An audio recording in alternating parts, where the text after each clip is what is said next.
Are you ready? Sheffield 2020. A new powerlifting meet is in town. The strongest powerlifters in the world. World records to be broken. Come and meet me. Come and meet me. And me. And me.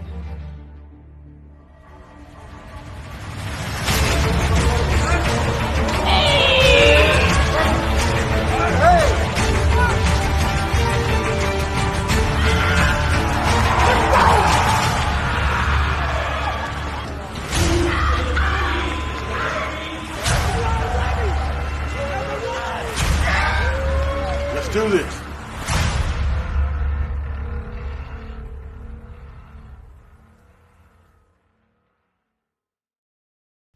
What's up? What's cracking? It's Pack Lapadat. We're gonna do another video episode this time around, and we got Peter Spence from SBD. Everybody was going crazy the last couple days because SBD announced they had the big SBD Invitational competition, and we can assume all the biggest stars from the IPF are gonna be involved.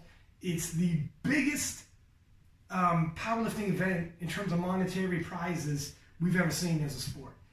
And everybody's excited, and understandably so. We're looking at around $300,000 US, a little over. So it's gonna be massive, all killer, no filler. With all due respect, I mean, it's nothing but world champions and those that are capable of winning the world championship. And who's gonna win? This is as close as you get. You know, you wanna talk about every single attempt counts. When it comes to this stellar of competition, and they are going all out in terms of the production and everything. So we have Peter Spence from SBD, who I believe is, and I'll get him to clarify, the meet director. And he's putting this thing together, which has got to be no easy task, especially with all the hype surrounding this competition. The anticipation's high. So my man's got a big, tall order to deliver. So we got him on. I'm going to ask him some questions about when they were conceiving this, how long it's been in the works, putting it together. And I don't know how much he's going to be able to tell us as far out. We know $300,000 US is prize money. I don't know if he could say the names of the people involved, or if he can confirm all of them, some of them, what? You know, we have a venue, we got a date. What else can he let out the bag? You know, so we'll ask. It might be a process. We might have to have him back as we get a little closer to the event. But I'm excited, and I think everybody in the sport is excited, because finally, those on the IPF side can make some legitimate money. I mean, this isn't life-changing money, but this is year-changing money. I mean, if you make however much money a year, tack on 30,000 US. That's going to change. You know, that's going to change your funds that year. That's going to change a whole lot. That goes towards your house, car, whatever. You know, you're all right. So everybody's excited about it, and me included. And before we do call him, let me give a quick shout out to FusionMuscle.com. If you're buying your supplements, help us out, because it helps us. This is one of our sponsors. If you're watching the show, you're listening to the show, and you're telling yourself, sit back, we need better audio quality, we need whatever it is, will help us pay some bills here. Go to FusionMuscle.com. Promo code is KOTL25, and you get 25% off all your supplements. Not only 20, look, if you take, I know if you're working out, you're taking supplements, multivitamins, creatine, pre-workout, whatever it is, man. FusionMuscle.com has got you covered. So if you're buying supplements, and you are, don't pay full price. Don't drive your ass down to the store like this is the 1990s. Get it dropped off at your house. Go to FusionMuscle.com. They got the best products out there, and get 25% off. It sounds like a no-brainer to me, man. So FusionMuscle.com, KOTL25, and with no further ado, let's give my man a ring.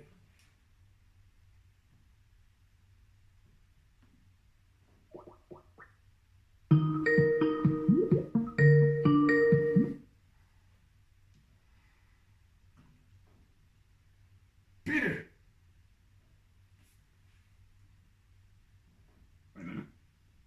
Can you hear me? Okay, here we are. Good morning, how are we doing? Not bad. How are you doing? Yeah, pretty good for a Saturday morning. Yes, agreed. You're East Coast time as well, is that right? Yeah, absolutely. Yeah, I'm in Maine, which is where our US office is. Gotcha.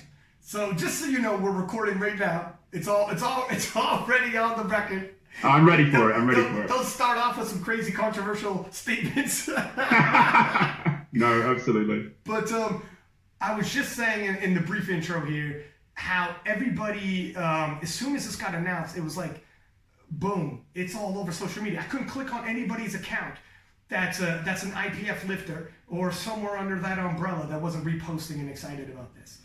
You know, it's everywhere, as you might assume. Now, there have been rumblings. I remember in Belarus, I think it was Benjamin Banks, who, by the way, that is the most fucking gangster name of any president. All about the Benjamins. I know he's from the UK, but he's all about the Benjamins. His last name is Banks. That sounds like a character out of a Marvel movie. But Benjamin Banks gave a brief statement saying, SBD Invitational is coming. It's going to be big, and everyone's going to be talking about it. Gaston was mentioning it at the Worlds. And so there's rumblings. What's this going to look like? You know, where's it going to be? When's it going to be? Cash prizes possibly, but no one knew how big. No one knew it was going to be the biggest cash prize our sport has ever seen. And for a long time, everyone thought if you're going to make any money, you have to leave the IPF and go to the untested divisions. One of them. And for the longest time, we lost a few of our stars from the IPF. And now it's a different age, isn't it? All of a sudden. Absolutely. And I think in general, what you've been talking about, we're delighted with the reception, right? The reception has been what we hoped for. We're thrilled by it. We've seen a lot of positivity, not just from within the community of IPF powerlifters, but from powerlifting generally, and also from strength sports. A lot of our strongmen are really excited to come and see this event. But yeah, it's something that we've been planning for years. You mentioned Benjamin Banks. Before SBD existed, we were talking about a meet like this back in 2012. I used to train at his gym in South London. And I think everyone's had this discussion, right? Everyone's been like, what if we had the meet with literally everyone we want to see, every star? What would that look like? And we've been talking about that since basically 2012. And now we feel like we're ready to do it. And we're really excited because we think everyone else wants to see this meet as well. So it's a bit of fan service. It's a bit of love for the lifters and trying to give back to them. But we're looking forward to it. 7 years in the making. Well, I mean, we've been bouncing the idea back around. It's gotten more concrete. We've gotten in a place that we can do this now, right? Yeah. You can't do this the first year we put out knee sleeves, which is 2013. It wouldn't be the impact that we're hoping this has now. We think 2020 is going to be a really big year. Mm-hmm. And so when it was initially starting being put together, because I know initially anyways, it's kind of like, look, we have, like, did you know it was going to be as big a prize as it's going to be?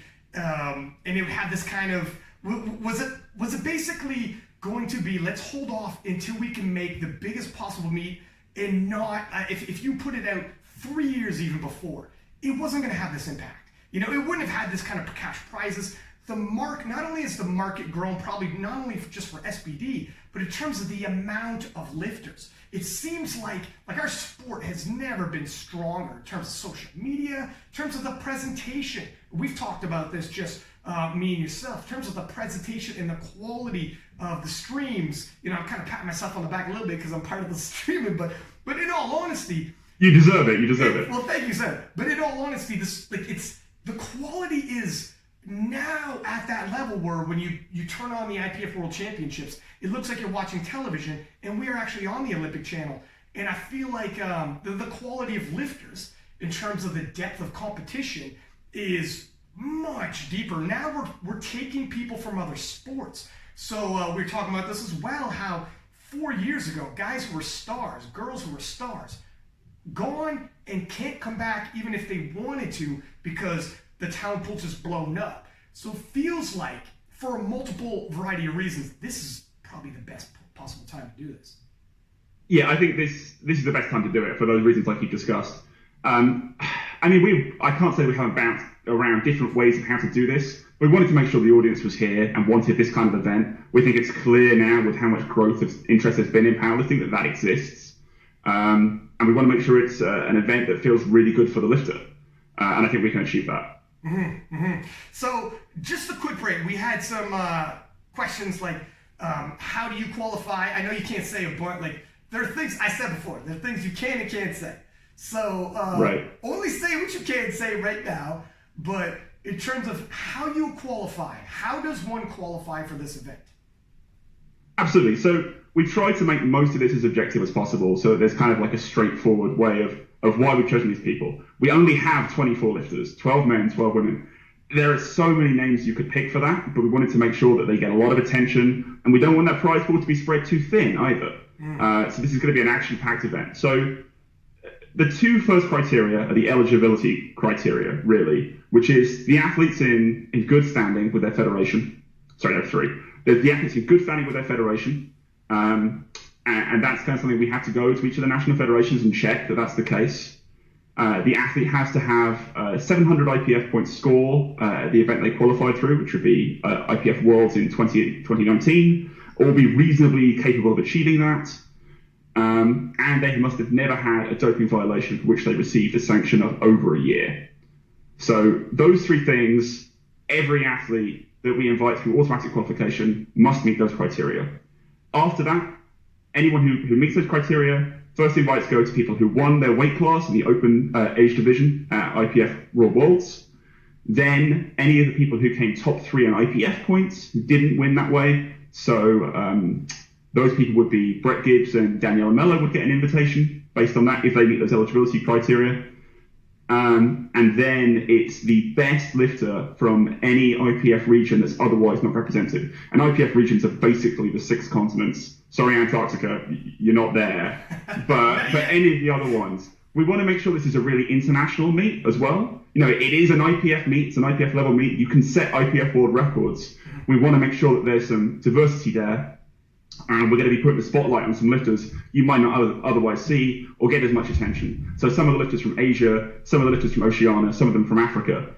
People may be more familiar with the names from North America, I'm sure, but South America as well. Important to make sure that those names are included, and we're really looking forward to it. So in terms of the lifters coming from the regions, would they qualify at, for instance, Asian Championships over 700 IPF points, and maybe they weren't at Worlds? Is that possible to qualify? So the reasonably capable one is a difficult one. We've obviously had to bounce that back a lot. Basically, we've gone with, did they get 700 IPF points at Worlds? The automatic qualifiers all come from Worlds this time around. Okay. That's not to say that we couldn't do an event in the future that had something else, but also we've said that the athletes who are getting invited for this have either participated in 2019 at Worlds or at a regional event, so that could be the European Classic and APF Championships, something of that nature. Because there was a couple of comments. One of the comments that I had gotten was, this looks amazing, but I hope it doesn't water down the Worlds. And I was like, my man, it actually makes the Worlds more important. It actually does the opposite. Absolutely. I think people are unfortunately not missing the point, but missing the opportunity here of this meet. This is, you qualify for Worlds, you qualify to represent your country. That in itself is a massive achievement. You go to Worlds, you represent yourself, you do incredibly well. You then get to this next level of meet. This is to really celebrate those guys and girls who did amazingly at that meet and take them to another level. It offers another opportunity to really elevate them. And we think it's something that the sport requires to push it forward at this stage. To really treat the lifters amazingly. I mean, Worlds is a great meet, but you've got, what, 900 or so lifters this year? I think maybe more. Yeah, maybe. Absolutely, yeah. Right? But looking at the meet results today, it's always somewhere in that range, right? We're talking around the 1,000 lifter mark. Yeah. The IPF media team does a great job of giving attention to every lifter when they come up and lift, but it's difficult to do as in-depth as we might want to do for some of the sport's real stars. And this gives us an opportunity to do that, and also it's fan service. Because I think a lot of people would love to watch a flight of just the best of the best. Yeah. And it's crazy that when you think about some lifters who might not make it, and that's the way she goes. You could do this forever. You could be like, well, let's just leave an exception for this person and add them in. You start opening that door, you could be doing that there's so many quality lifters. You have to, and we've spoken this before, you have to set a number and stick to it. As hard as it is, any number would be tough. If you wanted 50 people, it'd be tough. So once you came to an agreement on the number of lifters that were going to be invited, you were going to have to make some tough decisions, and some of them will be controversial.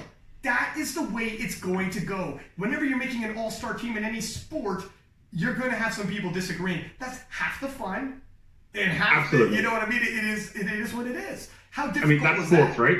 What's that? That's sport. This is sports, right? And that's what every sports fan loves, as far as I'm concerned. It's been a difficult one, honestly. So, like I said, almost all of those spots, objective criteria. People can pretty much work it out for themselves, but we'll be revealing who those athletes are once they accept invitations, assuming that the national federations can confirm they meet those eligibility criteria, which we hope they all do. Mm-hmm. There are a couple of spots left. Those are our wildcard picks. We're particularly excited about those. But like in particular, we're talking literally a couple of spots for a ton of lifters. If you look at the list from Worlds, there are a ton of lifters that people are going to want to see, and we don't have room for them. Maybe there's another event in the future where it pans out differently, but this time around, we really want to make sure it's tight, it's action packed, it's really exciting, because you're going to know basically all of the names, or there are going to be some names that you don't know, but you should. Mm-hmm. You really should know these lifters from these other regions that maybe we give less attention to, but they're all-stars as well, and they deserve to be there. 100%. Essentially, and this is as crazy criteria as it gets, this shows you how high level this gets. If you want to guarantee your spot, if you want to put yourself in a situation where you're not waiting for a wild card or whatnot, you have to win the IPF World Championships. Yeah. That's tough. And have 700 IPF points as well. You know what I mean? Like that's true. And not just win, that you're 100% right. Yeah.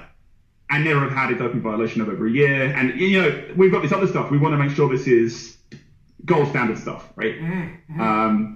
And the way it's shaping up and the excitement I've had, like when we put this up yesterday, pretty early in the morning Eastern time, my phone was blowing up by the time I was getting up. From athletes who are excited about this, athletes who know maybe they didn't go to Worlds this year, maybe they know they're not eligible, but they're excited about the idea of this event, right? They want to see this, they're fans of this as much as you and I are. Yeah. Right? I mean, Taylor Atwood was on this podcast, just the previous podcast, and he shocked some people because for a second there he was like, hey, look, powerlifting's nice, doesn't pay the bills. I'm at a point in my life where my career is kicking in, and I might have to make some tough decisions. And I was like, Taylor, what are you saying right now, my man? And he's like, all I'm saying is I can't do this forever. Maybe 1 year, maybe 2 years, and I might have to leave. And we were all like, holy smokes, such is life, because for other sports, maybe you make $1 or $2 and it's worth it because you're tacking onto your salary. But powerlifting, thus far, not really the case.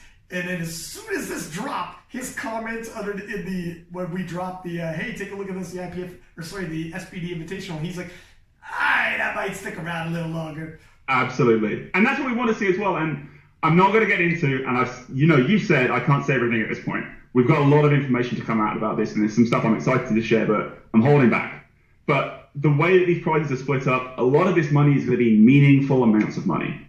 It's not just going to be your flights and hotels and whatever are covered, and we're doing a lot on that side as well. But this is going to be, you're going to walk out of that event, if you've done well, with a good chunk of change. You know, you're not just getting patted on the back, you've got some money to go spend as well. We think this is really going to incentivize people to step up the sport as well, and to professionalize it, which is what we've been trying to do with SBD this entire time. We've always been really keen on backing lifters. And I think you mentioned earlier, a lot of people say, oh, you can't make money in the IPF.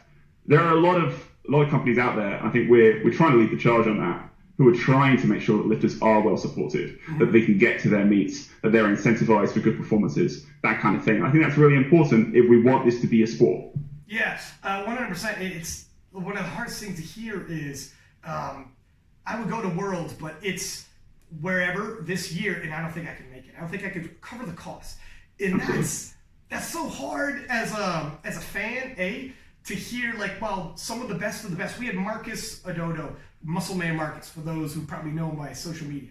And he's like, look, man, if I made the team, and he's top 3, he's coming in here top 3, so he could make the team. He's like, I don't even know if I could afford to go to Europe. And I was like, man, it almost breaks my heart to hear it, because it's like, for you to, especially coming through the U.S. Raw Nationals, such a hard task to make a U.S. national team. It would be terrible as a fan to have somebody be like, you know what, I can't go just from financial reasons alone. And then just to know that this guy jumps through all these hoops and makes it that far, and the travel that you have to do just to make it that far, and beat who he's got to beat, make a national team, and then have to check out and be like, this is where my dreams and hopes stop. That's why I love when a company like yourself gives back. I mean, you can't do it for everybody because there's a lot of nations out there, obviously. Absolutely. But it's nice to see a company say, look, we feel the same way, and we hate seeing if it's the best of the best be like, sorry guys, I can't afford to go this time. Absolutely. And I mean, all of us, I think, SBD, or a large proportion of us, have competed. A lot of us, not myself, have competed at an international level. So they get that from that perspective, right? But we're also fans, same as you. I don't want to be speculating about Worlds results and thinking, well, are they going to show up because they can't? Yeah. That's not what I want to see for sport. I want to see people going head to head. I want to see those close competitions. That's part of the gamesmanship of powerlifting that I love. I love to see it happen on the same platform. Taking world records is great, and there'll be a lot of that at this meet. But we want to see some people lifting on the same platform, same conditions, and really getting highlighted. 100%. I mean, it also doesn't make the sport look good when an outsider's like, oh, so-and-so won the Nationals, but how come he's not at Worlds again? And you have to explain, well, there's no money involved and he couldn't make it financially. It doesn't make the sport look big. It makes the sport look smaller, like, okay, well, this isn't a serious sport then if you guys can't even all go to Worlds. So this is a huge step forward for all of us when this is no longer the case. Absolutely, and it's because of the growth of powerlifting, right? Yeah. It's because of what basically happened since around 2011, the sort of huge rise we've had, the inclusion of women in the sport, the inclusion of a lot of people, like you say, who are coming from social media, from other sport backgrounds. Because we have that much broader base of people who are interested, we can now afford to support the people right at the top, which I think is pretty much a win-win for everyone involved. It's, I was saying before on one of the previous podcasts, powerlifting is one of the rare sports, like whenever, like you're talking basketball, NBA, there is WNBA, not very well supported. And there's more, obviously there's more women in the world than men. I don't know what the stat is, 52%. But for whatever reason, if they all watch basketball, it'd be supported. It's not well supported. Whatever women's league, I'm from Canada, and hockey's massive in Canada. And they've been trying to get a league for the women's hockey as well. Not very well supported. Can't make a good dime out of it. And, essentially they're stuck in an amateur level because they can't make money out of it. Powerlifting, we support, all of us, not just the women, support women in powerlifting. Men are just as into it. Watch the preview shows. We'll debate who's going to win in the showdowns versus the women's. One of the biggest, hottest matchups in the USA Raw Nationals is going to be Mello versus Lawrence. Maybe the biggest neck-to-neck. This sport and what you guys are doing, this is one of the few times where it'll be a major sport, a global sport, where men and women are at parity with pay, and not just, this isn't at parity at pay because the women have to boycott for it or protest for it. It's at parity because it's a demand. This isn't charity, my friend. People will tune in, even footing, and that's what makes it. It's a beautiful thing, and I'm not sure how it happened, why it just happened organically. It wasn't forced down anyone's throat. Listen, come on guys, come out to support. Powerlifting is a special sport in a lot of ways, but this is one of the few sports where straight up parity pay, parity viewership, it's a beautiful thing. Absolutely. And obviously we want to do it as well, and that's why we're making sure that there is equal prize money for both men and women this year. But if you look at some of the battles like you talked about with Daniela and Amanda at Worlds this year, last year at Raw Nationals, and people watched that with Jennifer Thompson, Jennifer Milliken, and Samantha Calhoun, that was an amazing fight. I was there for that one in person, and the way it went back and forth, and everyone was pulling to have a total over 500. Absolutely. It's brilliant because the standard has risen so high, right? Yeah. And people can't help but be impressed by that. And people want to see it. And if you look at the comments and what we've released already, and it's only been out for a day now that this meet's happening publicly. And so great that it's out, by the way, that I can actually finally talk about this. You look at the comments and people are talking about all the women that they want to see there. A lot of fans out there are saying, you know what, I'm so glad I'm going to be able to see these people. And we've got it in a location in the UK, pretty central, easy to get to from London. It's a 2-hour train. It's easy from Europe. we think a lot of people are going to come from much further afield because you can get to this place, take a 2-hour train to London, make a vacation of it. You know what I mean? And it's the first time we've had an event like this in the UK as well. And we think that a lot of people are going to come and be really excited to see both the men and the women. Not even like just to lift, but people coming in terms of just to watch, which to an extent is also somewhat novel in our sport. This is breaking some grounds in a bunch of different areas. But the IPF World Championships, for instance, probably the biggest event in powerlifting. I understand some individuals say, my man, what about the US Open, etc. US Open had the prize money, but in terms of the amount of lifters, the amount of people viewing, the amount of people there live, etc., it wasn't. And that's not a controversial statement, that's facts. Numbers do not lie. In terms of prize money, 100%, but that isn't going to be the case here. This is going to take, I believe, the biggest prize money. But in terms of the World Championships of the IPF, it was the biggest powerlifting event in terms of viewerships and reach and just social media shares, the whole nine. However, because it was stretched over the course of 2 weeks, it made it, and it bounced around from nation to nation every year, which it should. It's a real global event. You can't call yourself a true global event if you're in the same place all the time, because it's got to bounce around from year to year so all the regions are properly represented, can't show favoritism, etc. Fine, but stretched out over 2 weeks, not many. It's not as practical for people to take 2.5 weeks off, work, fly out, stay, so they see the full story. Where in terms of a sporting event, that's kind of what you expect. In terms of this, much more practical to fly in, stay there for a weekend. You want to see day one, you want to see day two. It's going to be over. Am I saying too much? How many days it's going to be? No. It is 2 days. We said it's a Saturday and a Sunday, and those as well. Worlds is fantastic, but how many people are able to go out there who aren't lifters, aren't coaches, aren't supporting in some way, and actually go and watch the thing, even if it's in their own country, right? I know a lot of people did it when it was in Calgary.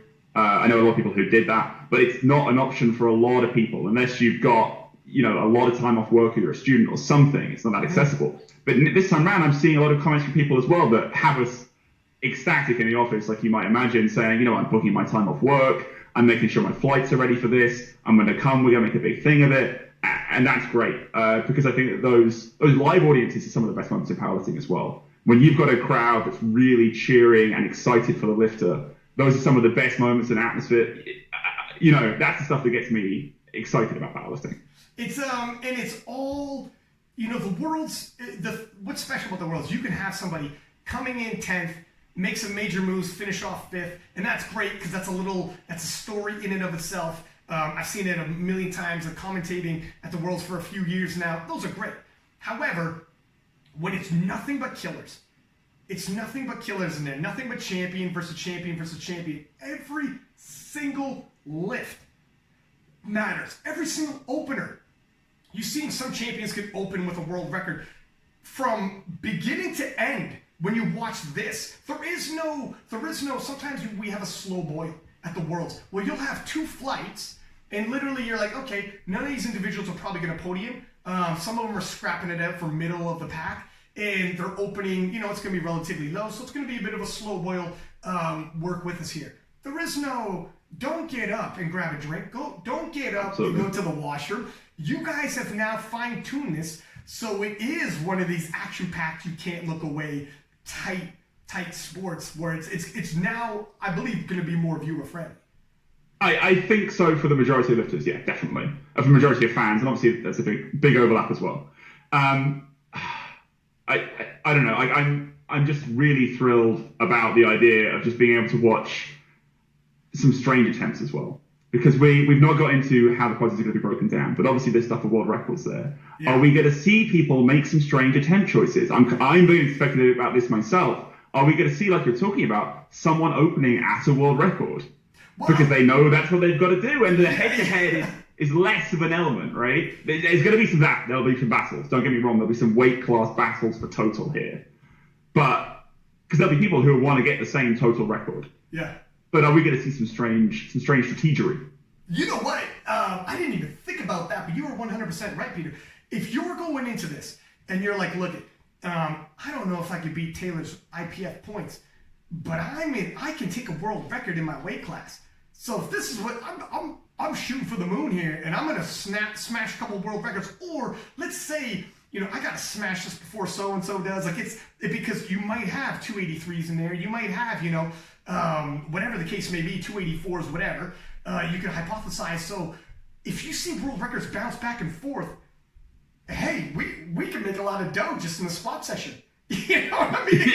Absolutely. Possibly. It's going to be wild. I'm really excited. And it's kind of because there are so many different things that are up to grabs for each lifter. Because you've got obviously the 4 records, right, in your weight class. Yeah. You've got a total prize and there's an IPF points prize. I'm not going to go into exactly what they are, but there's incentives for all of those things. You've got to decide as a lifter with your coach or with whoever, your handler, going into this, what is it I want to achieve here, right? And I'm really excited about it. It's difficult because, I talked about this previously about some of the other money meets that were in the untested divisions where also when you're handling and it's for pride and country, it's pride and country. So a handler, when it's a national team, is looking at not just yourself as a lifter, but the bigger picture as well where, all right, in terms of team points, what's the more for sure thing? Look, I know you want a gold.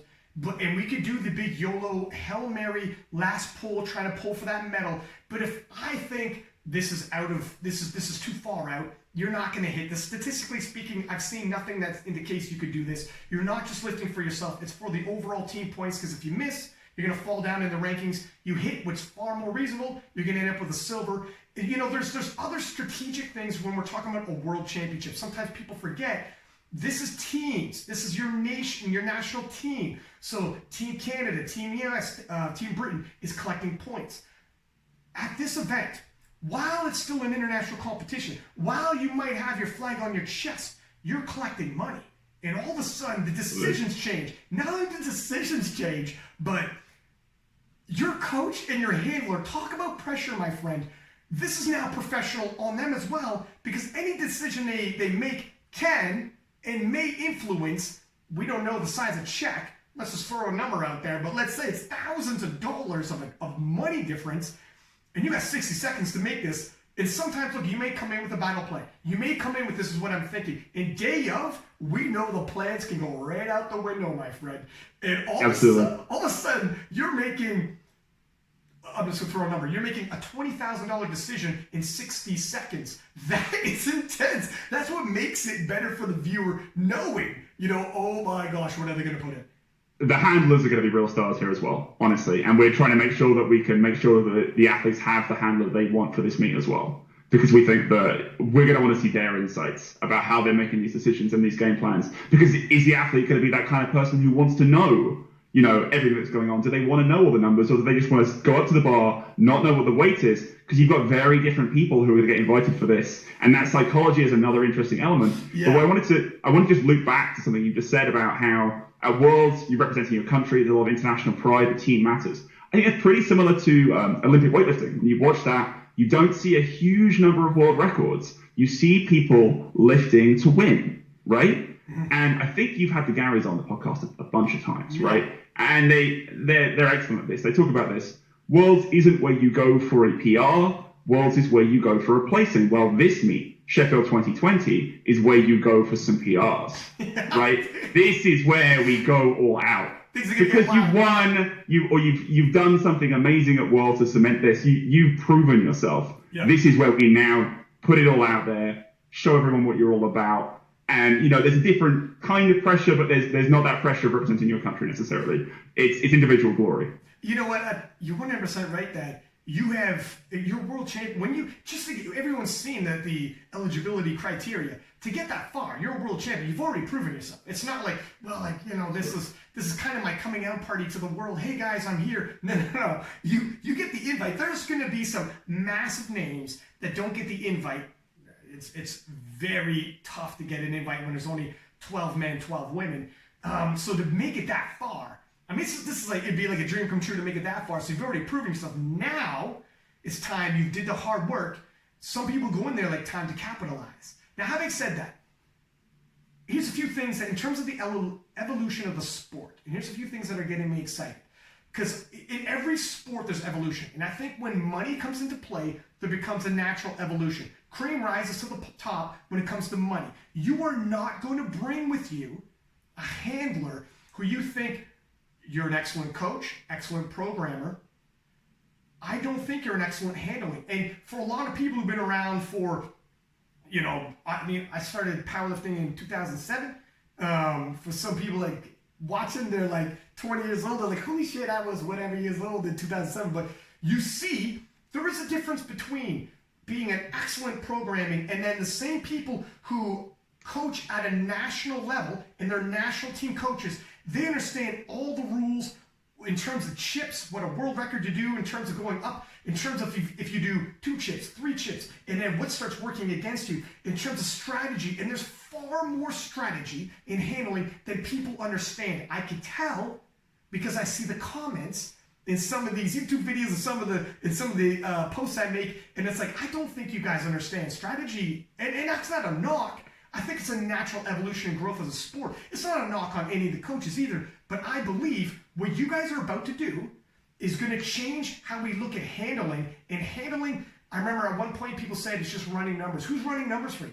When I first started powerlifting, who's running your numbers? My friend, there's a game day coach. I don't give a shit if he doesn't program and make champions with this programming. He or she, game day's another decision. And I think, or what do you think? In the future, people might have programming coaches and game day coaches, and they are separate and they're respected as separate. Oh, we're already seeing it. I mean, you and I are at the same meets, and you'll see some of that already where lifters are choosing to do that. And there's a team that's starting to form around some athletes where you don't just have game day programming, you have someone who's there for kind of a sports psych role as well. You have someone who's there for a nutrition role. That's already beginning to happen, and that's what I'm talking about where we're trying to evolve us forward and professionalize the sport. But we are seeing a lot of that, and you'll see it at the back room at Raw Nationals. People who really get the psychology of the whole thing, how to talk to a lifter of a different disposition, how to understand the flow of the meet. If something's gone wrong in terms of the pacing and the timing, how do we take these warm-ups? How do we slow things down, or how do we speed them up? And making all those calls you're talking about. Do you understand the rules on jury protests? Do you know how all of that works? Do you understand the significance of the chip? And some people really get it, and some people don't. And, you want the right person in your corner if the stakes are this high. Even lot numbers, whatever. Like, there's so much. Oh, of course. Some people have no idea. They're like, well, what's the deal? Why is a lot number important? There's a lot to it. And you know what? Like, I think as we go, and I like that you brought in nutrition. For a longest time, that's another thing. I remember when I first started anyways, counting macros or calories. Even just a few years ago, it was like some people tried to pretend it was a joke. Like, you count your macros. Who's got MyFitnessPal? And made fun of the apps. We're not sponsored by MyFitnessPal, by the way. Excellent app, though. But it is, there's a reason why there's weight classes.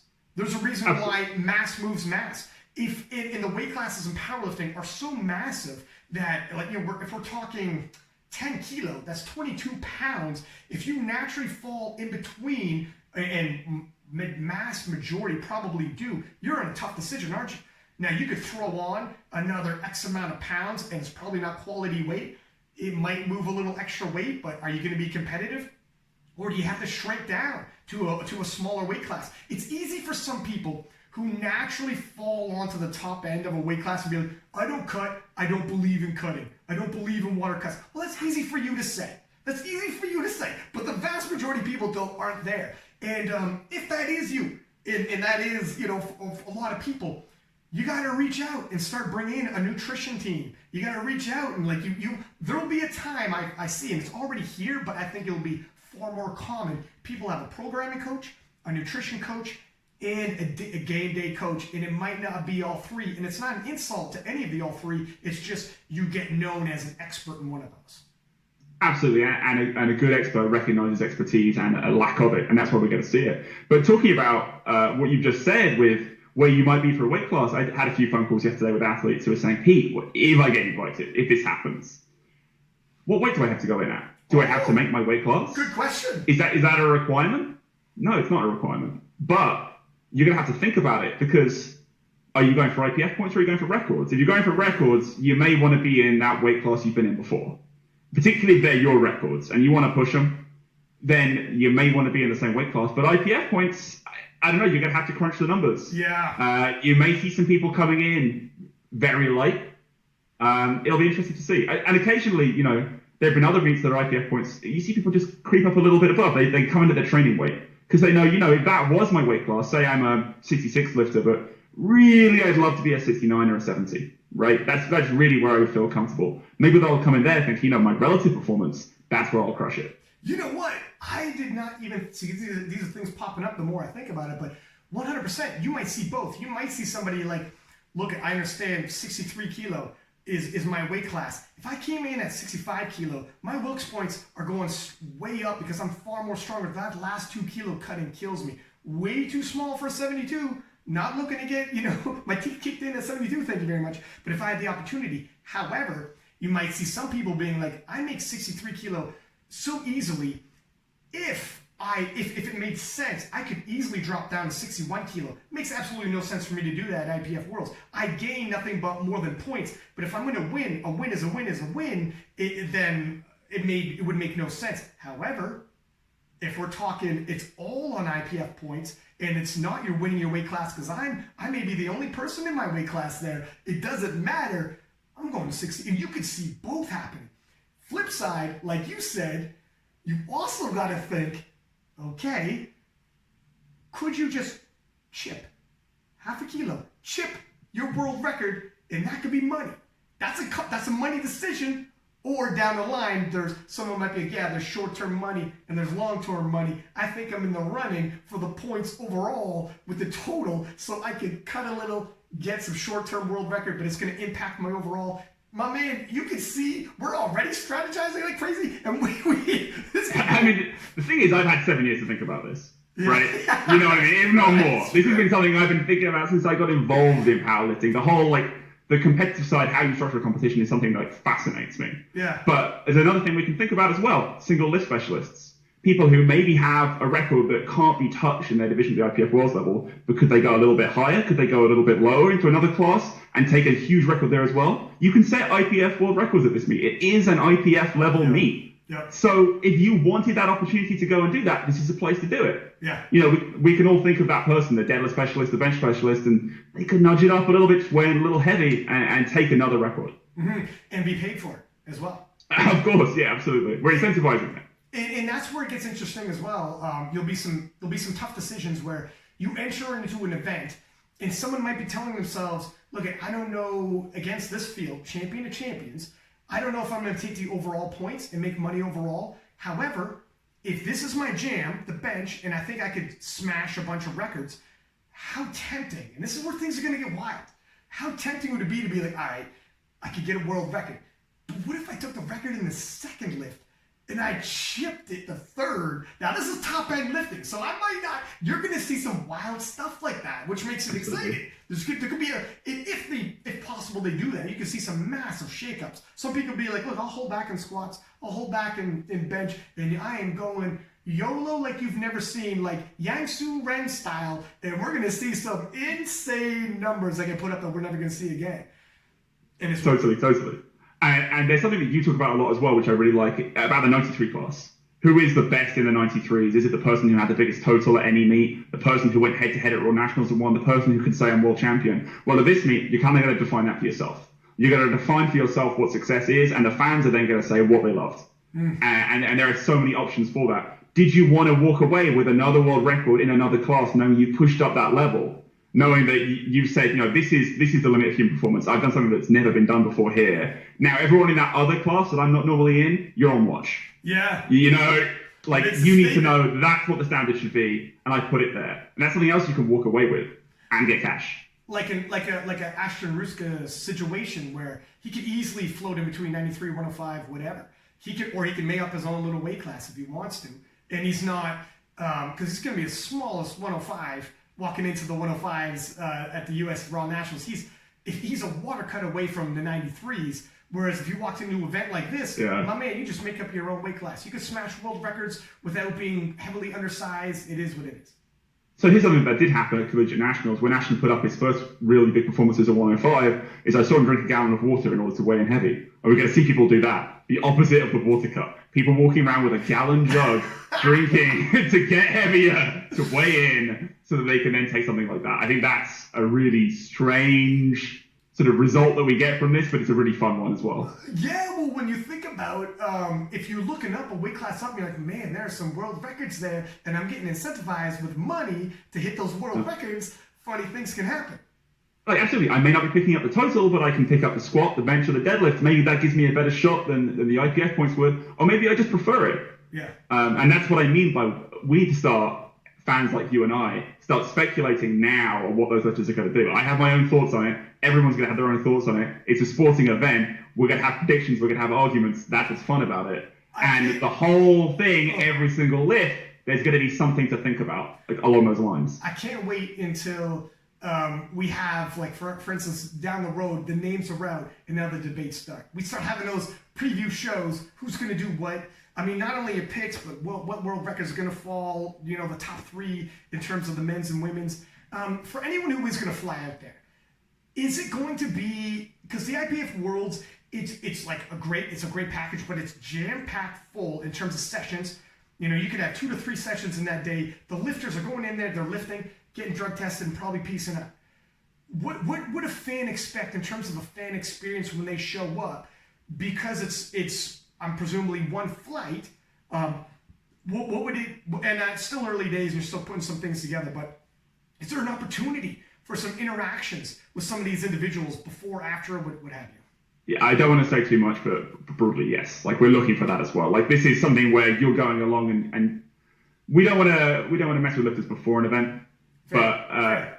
But obviously, this is something that we want to see, and we've been involved with Strongman in the UK, which is massive over there. You get arena shows, you get rugby stadia that have Strongman in them. My sister texted me something this morning, a telephone box which has a Strongman on the side of it, advertising the next show they have there, because that's the kind of country the UK is. You have signs for strength events, and people want to go and see these things in person, right? So that's what we're excited about. But yeah, you're going to see that we're going to have a range of different opportunities for fans in terms of tickets and that kind of thing, which is why we have a website already now where you can get sign up to our mailing list, so that when we have information about this, some of those ticket packages are going to be a bit more limited, right? I can't say exactly what's in them at this stage, but we've got stuff coming.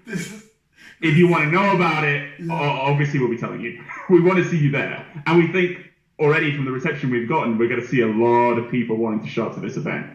And we think that the atmosphere inside the venue itself, which is, you know, it's a historic building, it's a beautiful building. It's if you look at the video we've got online, which is on all of our social media or wherever you want to find it, you'll see the seating or whatever, and you can imagine when that's packed full of powerlifting fans, what that's going to be like. It's going to be amazing. Yeah, no, I got the shivers when you talked about that arena. It looks amazing. It looks like that thing packed with people yelling, hooting, and hollering. And it's wild to even hear about you talking about different packages to buy that we're here now in terms of the sport. Yeah, like, totally. We're going to be here. Like, I don't know what the packages are, but oh my God, if you get to party with Russ Warhe, the VIP. But we know that fans want to meet the stars, right? We see that at events we do, like the Arnold in Columbus, Ohio, that we do every year in March. Body Power, which is sort of the other big fitness show, which is in the UK every May. Fans want to come and meet the stars like that. They want to get things signed. They want to speak to them. They're inspired by a lot of these people. And that's what's another thing that's great about powerlifting, is how many of the fans do the same thing. Maybe not to the same level, maybe with not the same degree of passion, but it's an important outlet for them. It's an important focus for them in their lives. And being able to meet these people is really important as well. And we're going to have them all together. Already I've got friends from the UK who are texting me saying, oh, I can't wait to meet this lifter. I can't wait to meet that lifter. I can't wait to see them lift in person. I've been watching them for years. This is going to be crazy. There's another different part of the sport that I've noticed. I remember a time when, this is somewhat dating myself, but everybody was just nothing but a name on a nomination list or a name on a results sheet. You had no idea what they looked like. You didn't watch them ever lift. When you show up at the event, you're like, oh, that's what they look like. Oh, that's who that is. Now, we have like somewhat celebrities within the community. People show up like, oh my God, there they are in the flesh. Everybody knows who you are. There was a time, my friend, where I had a friend lifting at the Arnold Classic, and for me to know the results, I refreshed the page, and the score sheet either read red, it was highlighted in red, or green if the lifter had hit their lift. I just refreshed it. I refreshed it like every couple of minutes. I'm like, oh yes, Alex got his squat. And it just said green. And that was online streaming around 2010, just so you know. Okay, so we were talking before how offline, but how some lifters come in now and they're like, damn, the expectation level. But when you've been around the block from the beginning, you're humble. So when this is coming, you know how excited some people are. Like, oh my God, I never thought we'd get here.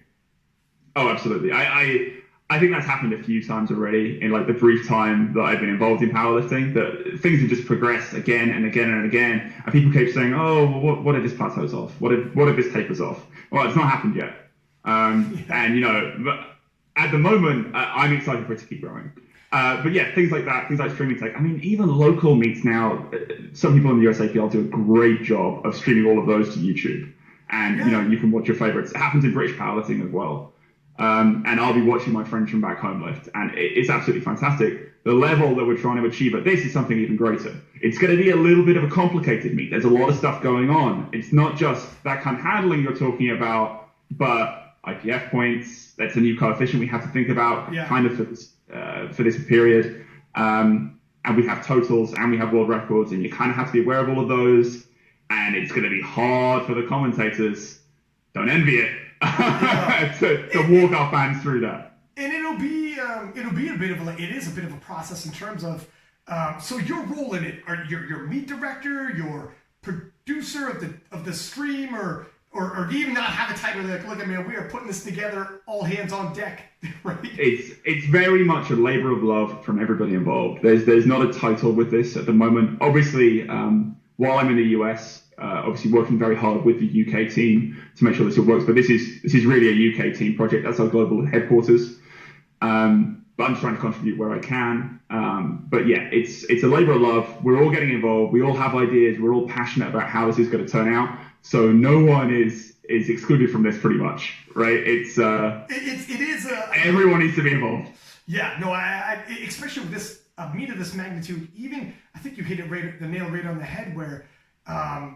Instead of just the subtotal, which will be shown, it'll be subtotal in IPF points. And that becomes like the conversation's a little bit different.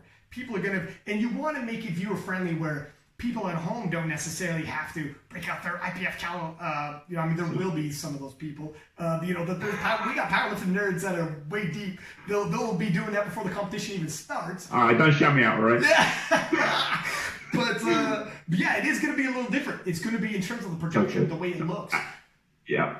And we have to make sure that things like on-screen graphics, both in the physical venue and online, obviously there's a live stream, have to make sure that those are comprehensible quickly so that you can focus on the lifting, not necessarily that stuff. We want to get the message to you quickly. So, whether it's a strap line that says this puts them in this position for whatever, or moves their rank to whatever for this, or this is such and such a way, kilos from the world record, all of those things, or even saying, person they're head to head with, this is the comparison. That's something we're brainstorming at the moment to try and make sure those graphics work properly. If anyone has any ideas, please feel free to send them through because we want to make sure it works perfectly. Again, for all of this, I'm really receptive to feedback on it, right? Yeah. We want to make sure that this event goes really, really well. And we've been planning it for a very long time, but it's important to start really nailing this. Where do you see... And powerlifting needs it, right? Like powerlifting needs... It's about a massive time. Meet. Yeah, it's about time. I think you posted, and then I posted as well. People being like, "There's no some people because some people are never going to be happy. There's no money in powerlifting. What the hell?" And then once the money comes in, powerlifting was better before the money came in. It changed the game, and it's you don't want to fall, you don't want to roll back. Always forward progression, and there's going to be don't focus. We're powerlifters, right? That's what we're about. We want to be making progress. That's innate to the people who love this sport. Yeah. We're people who want to self-improve. We want to move forward. That's what we're trying to do here. And yeah, that kind of stuff tickles me a little bit. We've had people complain when there isn't money. Now we have people complain when there is money. Yeah. They're not always the same people. You can't please everybody. But we think that, like I said, we've got the World Championships. You've got that representing the international stage. You're representing your country. It's serious. It's important. It's down to business. This is a little bit more of a party.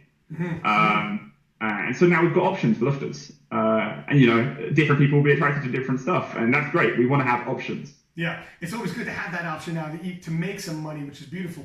Talking about the future, are we thinking, and obviously you're probably thinking, let me get through the first one before we talk about the second. I think I already know the answer is going to be that, Yeah, but are we hoping this could be possibly, a yearly thing? And, where it's probably way too early days talking about venues and whether it bounces around from region to region. I don't know what's been discussed or what you can say, but is it at least, you can say as much as you can, a hope that this thing becomes a commonplace where you have the Worlds, and then after that, all the world champions do battle at the SBD Invitational, and this thing continues to grow and move in that direction. So, you kind of guessed it. My hands are fairly tied on that stuff. As you can imagine, would love if we see the fan support for this that makes it a real option every year, right? We'd love if that happens. That's really going to depend on the fans showing up. So far, the early indications are that things are really good.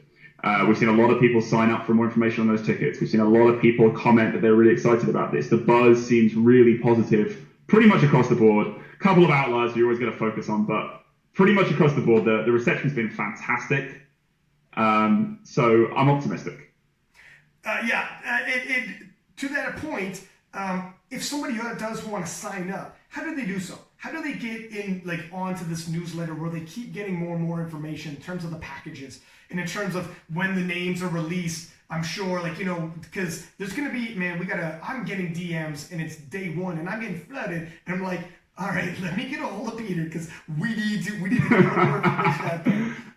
Yeah, absolutely. And that's why I'm happy that we put this together, sort of, to talk about this event straight away. What you need to do is just go to sbdapparel.com. There's going to be a massive Sheffield banner. You click that, you go through, you subscribe. That's basically all it is. There's it's on our global HQ's website. Just search SBD. You search SBD on Facebook, you'll find us there for more updates. You search us for SBD Apparel on Instagram, you'll find the same stuff. We want to make sure this information goes out to people. But yeah, if you're on that mailing list, then you're going to get that information first. Particularly if we do have packages that are more sought after, and we're not going to have every single person able to get into a meet and greet. It's just not feasible, right, in terms of time. So things like that we're expecting to be very, very popular. I would definitely recommend signing up if you're interested in it. Mm-hmm. Beautiful. Listen, I appreciate your time. I appreciate you coming on here and discussing this. I know we got all the preliminary information out of there. And as we go, I would love to have you back when we can start revealing names, revealing, more and more details. And then obviously the discussion gets into, oh my gosh, who do you think's going to do what? But appreciate your time, my friend. As always, thank you very much. And until next time, my man, keep me in the loop. Absolutely. I'll be one of those individuals who sign up for the information. I appreciate that. I really do. And I'm looking forward to getting more people excited for this because we're buzzing about it. Great. Well, thank you very much. You're doing a great job, my friend. Talk to you soon. Talk to you. Bye. And there you have it.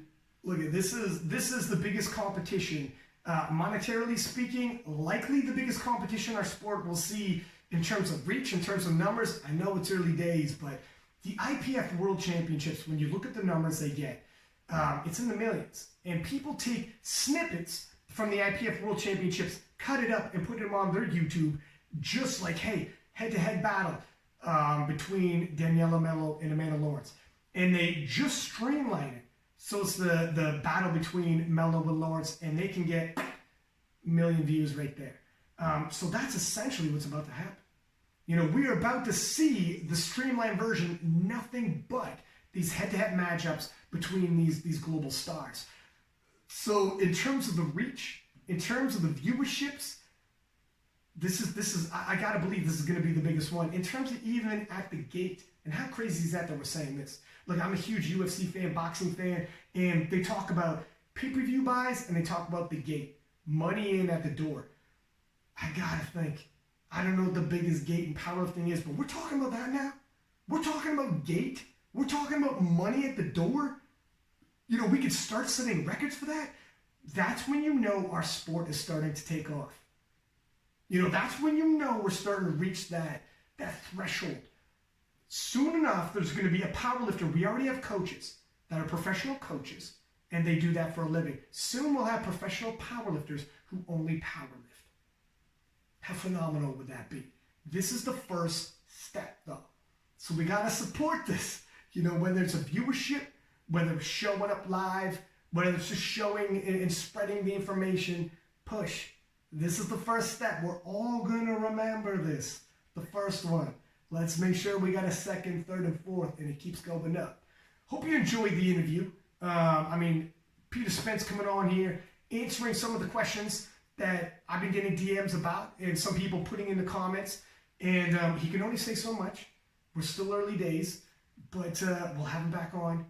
And I don't think he can make picks because whatever his title is, meet director, TV producer, whatever, I think he's wearing many hats, as are a lot of people in the SBD organization probably have to wear many hats to put this together. He probably can't make picks, but you know your boy's going to. We're going to do a preview show. Who we're going to have in terms of the preview show, we'll see when we get there. Matt Gary's always going to be one of the favorites. And make sure you tune in for the USAPL preview show, because we will have Matt Gary on once again, expert in scouting, talking about handling, talking about in terms of handling, knowing his way around a handling gig. You get no better than people like Matt Gary. So we're going to have Matt Gary on for the USAPL Raw Nationals preview show. And we'll be doing our picks once again. And the Muscle Man Marcus podcast is dropping. My apologies, it was going to drop sooner, but then out of nowhere, SBD just happened to have dropped this big announcement, and I'm getting flooded with messages. It's all over social media, and I knew I got to reach out to SBD, and we have to have this podcast, because A, you got to strike while the iron's hot, B, we got some answers for some people that were asking some questions. Hope you enjoy. As always, please give us high ratings, give us a like, leave us comments in the comment section. If you're watching us on YouTube, I'll reply back to the comments, have your discussions, take snippets, throw it up on your Instagram, stories, let people know it's not just SBD that needs the love, we do too. We're bringing you the information, and we're bringing you these stars, giving some people some shine and some much needed exposure, because some of these people don't get nearly enough. And look how our sport's growing. Only through the support we push each other forward. Anyways, from Pack Lapadat, another episode of King of the